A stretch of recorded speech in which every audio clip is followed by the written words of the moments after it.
ಎಲ್ಲರಿಗೂ ನಮಸ್ಕಾರ. ಇಷ್ಟು ದಿನ ನನ್ನ ಕವನಗಳನ್ನು ಗೀತೆಯ ರೂಪದಲ್ಲಿ ಕೇಳ್ತಿದ್ರಿ. ಈಗ ಕವನ ವಾಚನ ಹಾಗೂ ಗಾಯನ ಎರಡನ್ನೂ ಪ್ರಸ್ತುತಪಡಿಸುತ್ತಿದ್ದೇನೆ. ನಾವು ನೀವೆಲ್ಲ ಶಾಲಾ ಕಾಲೇಜು ದಿನಗಳನ್ನು ನೆನಪಿಸಿಕೊಳ್ಳೋಣ. ಆಗ ನಮ್ಮ ತಂದೆ ತಾಯಿಗಳು, ಗುರು ಹಿರಿಯರು ಅನೇಕ ಮಹನೀಯರ ಬಗ್ಗೆ ನಮಗೆ ಹೇಳ್ತಿರ್ತಾರೆ. ಅವರ ಪುಸ್ತಕಗಳನ್ನು ಓದುವಂತೆ ಸಲಹೆ ನೀಡ್ತಿರುತ್ತಾರೆ. ಆಗ ನಮ್ಮ ಮನಸ್ಸು ಯಾರನ್ನು ಅನುಸರಿಸಬೇಕು ಎಂಬ ಗೊಂದಲದಲ್ಲಿ ಸಿಲುಕುತ್ತೆ, ಜಿಜ್ಞಾಸೆಗೆ ಒಳಗಾಗುತ್ತೆ. ಅಂತಹ ಸಂದರ್ಭದಲ್ಲಿ ಮೂಡಿಬಂದಿದ್ದೇ ಈ ಕವನ.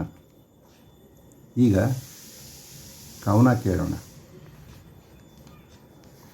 ಕವನದ ಶೀರ್ಷಿಕೆ ಆದರ್ಶ. ಯಾರೆನಗೆ ಆದರ್ಶ? ಋಷಿಮುನಿಗಳೇ, ಅವರ ಅರ್ಥವಾಗರೆನಗೆ.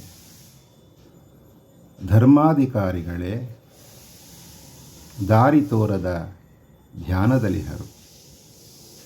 ಬುದ್ಧನೇ, ಅವನ ಹಿಂಬಾಲಕರೇ ನಿದ್ದೆಯಲಿಹರು. ಪ್ರಬುದ್ಧನೇ, ತನ್ನ ಸಂಕೋಲೆಯಲ್ಲಿ ಬದ್ಧನವನು. ರಾಷ್ಟ್ರಪಿತನೇ, ಅವನನ್ನುಳಿಸಲಿಲ್ಲ ನಮ್ಮವರು. ರಾಷ್ಟ್ರಪತಿಯೇ, ಅವನೊಬ್ಬ ಭತ್ತ ತುಂಬಿದ ಚೀಲ. ರೈತನೇ, ಅವನೂ ಮರೆತಿಹ ತನ್ನಯ ಕಾಯಕ. ವಿಜ್ಞಾನಿಯೇ, ಅವನು ನಡೆದಿಹ ವಿನಾಶದತ್ತ. ಯಾರೆನಗೆ ಆದರ್ಶ? ನನ್ನಾತ್ಮ ಸಾಕ್ಷಿಯೇ ನನಗೆ ಆದರ್ಶ. ಇರಲೆನ್ನ ಮೇಲೆ ಅಳಿದು ಉಳಿದವರ ಶ್ರೀರಕ್ಷ. ಈ ಕವನ ವಾಚನ ಮಾಡಿದ ಮೇಲೆ ನನಗೆ ಒಂದು ಕಥೆ ನೆನಪಾಗುತ್ತೆ.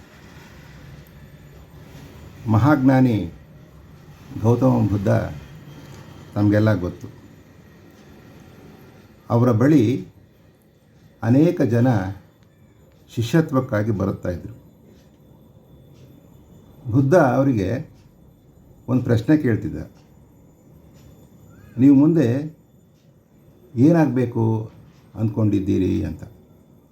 ಅವರು ನಿಮ್ಮಂತೆ ಮತ್ತೊಬ್ಬ ಬುದ್ಧ ಆಗಬೇಕು ಅಂದ್ಕೊಂಡಿದ್ದೇವೆ ಅಂತ ಹೇಳ್ತಿದ್ರು.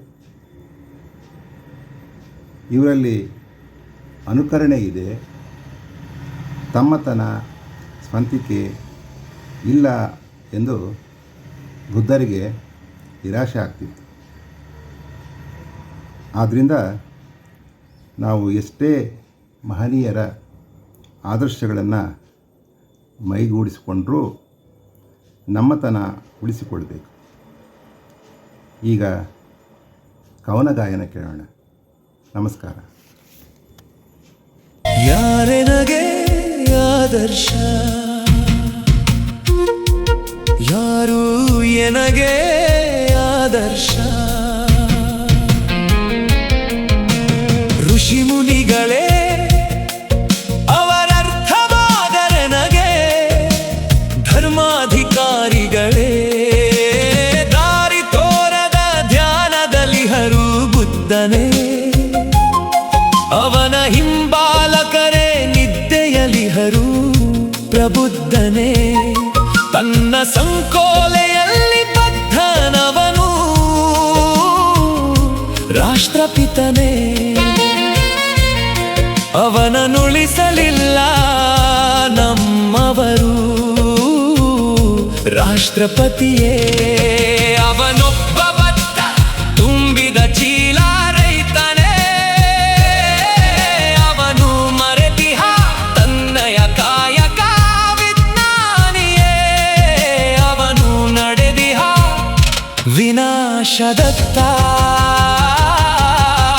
ಯಾರೆನಗೆ ಆದರ್ಶ?